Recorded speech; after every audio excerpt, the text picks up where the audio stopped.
আমরা এখন লাইসেন্স পাওয়ার পরে মগবাজারটা, আমাদের অন্য হসপিটালগুলো তো বন্ধ হয়নি, এগুলো কাজ করেছে। আর মগবাজার যে আজকে থেকে শুরু করলো, এটা আমরা নতুন উদ্যমে, যে ক্ষতি মানুষের হয়ে গেছে, যে পরিবারগুলোর হয়ে গেছে, কোনো মূল্যে সেটা ফেরত আনা সম্ভব না। কিন্তু আমরা কি করতে পারি?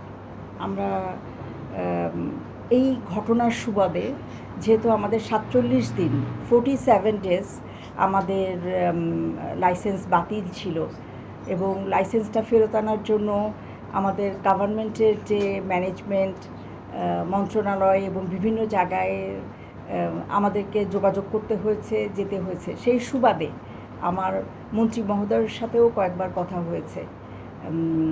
আমি সরকারকে ধন্যবাদ জানাতে চাই যে ওনারা আমাদেরকে আমাদের লাইসেন্সটা ফেরত দিয়েছেন, এবং আমরা এটার মর্যাদা রাখার চেষ্টা করব।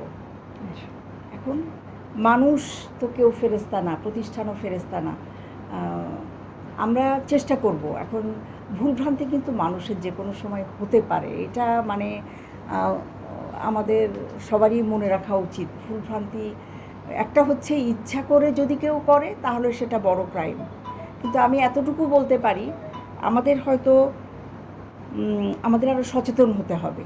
আর সবচেয়ে বড় কথা, এটা যেহেতু আপনার নন প্রফিট একটা অর্গানাইজেশন, এখান থেকে প্রফিট আমরা করতে পারি না এবং আমরা করি না। এটাই আপনারা দোয়া করবেন, এবং যেন আমরা যে সেবাটা দিয়েছি, আমরা এখন লাইসেন্স পাওয়ার পরে মগবাজারটা, আমাদের অন্য হসপিটালগুলো তো বন্ধ হয়নি, এগুলো কাজ করেছে। আর মগবাজার যে আজকে থেকে শুরু করলো, এটা আমরা নতুন উদ্যমে, আমরা এই 47 দিন আমরা রেনোভেট করেছি।